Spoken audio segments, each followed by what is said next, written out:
Gracias, Presidenta. Realmente no queríamos dejar pasar este momento de homenaje, de recuerdo y de saludo a la gloriosa institución del Galpón. Sobre todo, señora Presidenta, a los galponeros y las galponeras, que las hay muchas, a los militantes del teatro, a los militantes de la cultura, a los que en pleno despido de la prosperidad de mediados del 45, le dan la bienvenida a la crisis con la fundación de un teatro. Eso es resistencia.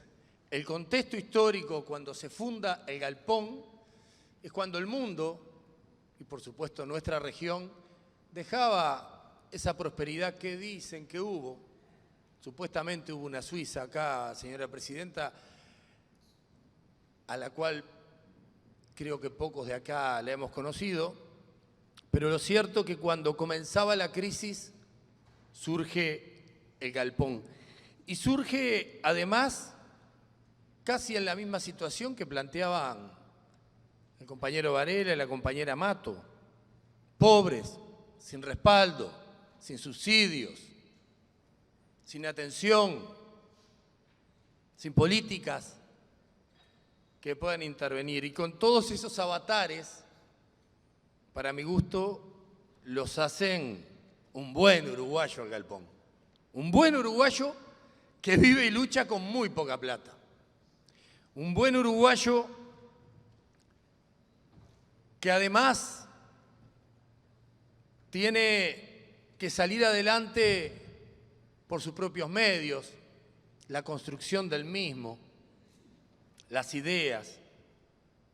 Fue mucho más que instalar el escenario, fue mucho más que instalar el espacio material, era instalar una idea. Y era instalar, además, e insisto con esto, una trinchera de resistencia. Esos pioneros, esos protagonistas de una gesta única, reconocida en el mundo,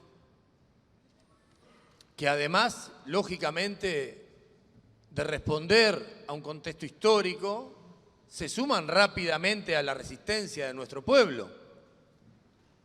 Son protagonistas en avanzada de lo que sucede en años posteriores y de ahí, lógicamente, las consecuencias que, sobre todo el diputado Varela planteó, la persecución. Esos que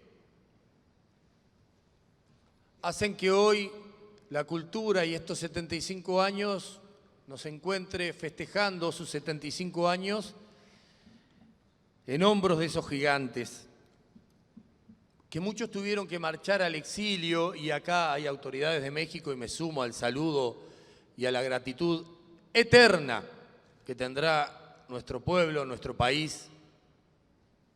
También anduvieron en algunos lugares, en Perú, anduvieron por Venezuela, denunciando la situación de nuestro país,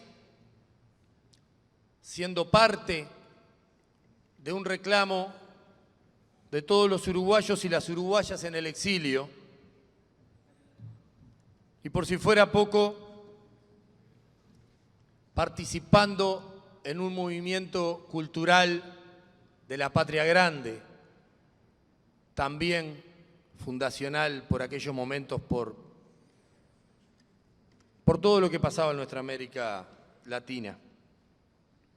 A los galponeros y galponeras que se quedaron en el país, que fueron muchos. Y Carlos decía, es un riesgo poner nombres. Y yo tuve en cuenta cuando me hice la ayuda a memoria, pero yo tengo que nombrar a Huber Salcedo y a Nelly Goitiño. Y en ellos a todos.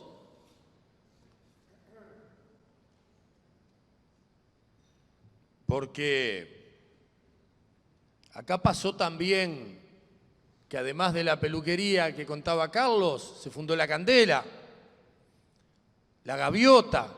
Acá los galponeros y galponeras se entrevenaban en Cinemateca.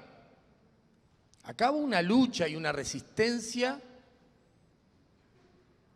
y un sostener y dar las condiciones para sostener a gran parte de nuestro pueblo que era reprimido. Entonces, ¿cómo no vamos a brindar estas palabras? ¿Cómo no nos vamos a poner desde el reclamo justo para este galpón que, como dije, nació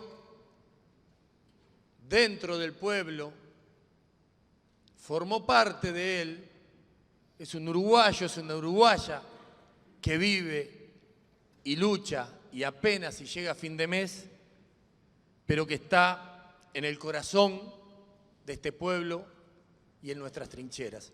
Salud el galpón. Muchas gracias, Presidenta.